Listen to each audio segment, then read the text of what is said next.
Today, for our Sunday Moravian reading, we are in an incredibly powerful and relevant psalm, Psalm 29.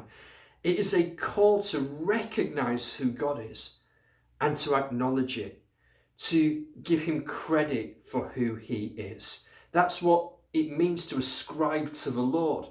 Some versions translate that and say, give unto the Lord. Give unto the Lord glory, give unto the Lord strength. You can't really give those things to God. They're already his.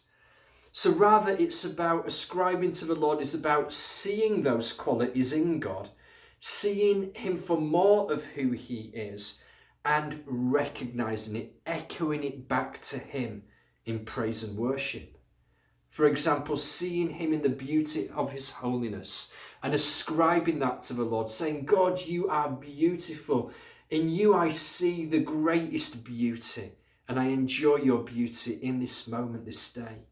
Ascribing to the Lord his power, seeing his power and responding to his power, saying, God, I see your awesome power displayed in creation. A God who in comparison to you, Lord, it's like the mightiest of nations are just a young skipping calf. That's what the psalmist says. To you, God, the mighty mountains look like just a clumsy young ox. I'm not being irreverent or flippant here, but I think the modern metaphor would be like Bambi on ice. God, compared to you, compared to your might, compared to your power, that's what the greatest of nations are like. That's what the highest of mountains are like compared to you. And ascribing to the Lord as we hear his voice, hearing his majestic, powerful voice in creation, saying, God, I recognize it's your voice. I recognize you are speaking to me through creation. You're speaking to me through creation of how great you are, how big you are.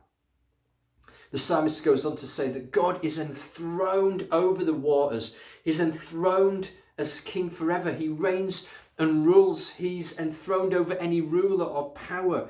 He's enthroned over any circumstance or situation or decision made on behalf of us by a government. He's enthroned over any sickness or disease or virus that you might be experiencing or trying to avoid experiencing.